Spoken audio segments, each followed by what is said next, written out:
It is day 38 in the 2018 Utah legislative session.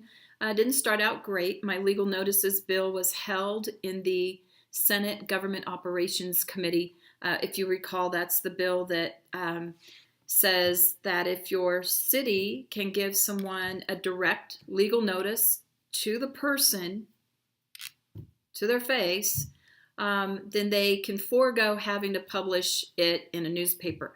So right now, your tax dollars are going to pay for legal notices that who knows if they're read, and nevertheless, they're redundant if the city can provide that notice a different way. For my city, that's almost $30,000. That's not a ton of money, but it's a couple crossing guards.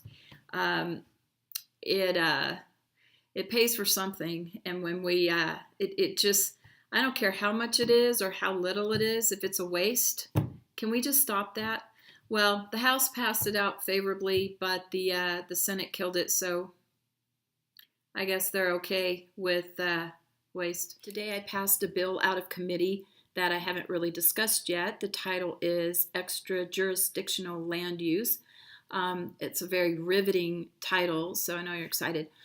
What this deals with is when one city purchases land in another city, and that's really kind of a problem. In my city of West Jordan, we have a couple of fairly large parcels of land that other cities own, and the problem with this is when a city owns that land, it's exempt from property tax, and so that locks that land up against revenue production for the city.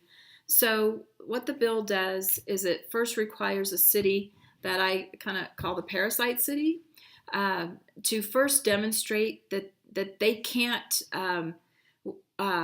find a place, an appropriate place, a suitable place in their own city to do whatever it is they want to do before they look at another city. So they have to show that they can't do it in their city. There has to be a compelling public interest to purchase this land in the host city. And then once they do, then they're going to pay a tax that's assessed by the host city. So this is a good bill for cities where this is a problem. And it seems like some cities do this a little bit more than others. But so that bill now moves on to the full House for a vote. My water transparency bill, the water reporting bill, passed the House today, now moves on to the Senate. And following my bill was Representative Noel's bill.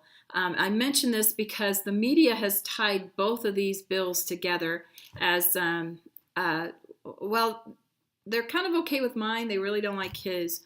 What his does is recognizes that there are certain standards, environmental protections, and citizen protections over the watershed and our drinking water supplies, and everywhere in the state those regulations are in place, except for Salt Lake City has really exceeded those regulations, and so what he does in this bill is he ties it down to what the regular environmental protections are, and everything points to that's okay because that's what everybody else in the state is doing as well as other states.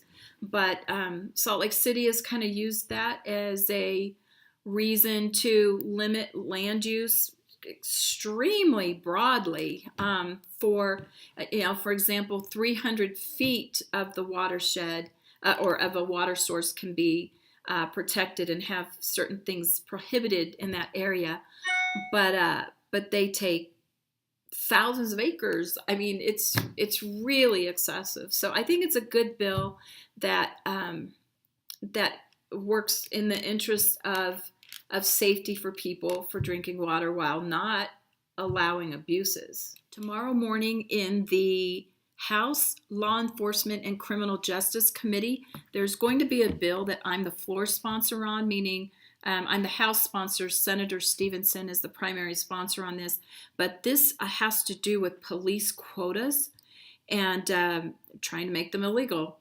And they're actually federally illegal, but sometimes they still keep popping up in our states. But This issue was brought to me from one of my own constituents, Eric Moutsos, and there are just stories. There are just incredible stories about the how inappropriate and really even a threat to civil liberties quotas can be. So I would invite you to listen in tomorrow morning, 8 o'clock, the Law Enforcement Criminal Justice Committee. It should be a really interesting hearing.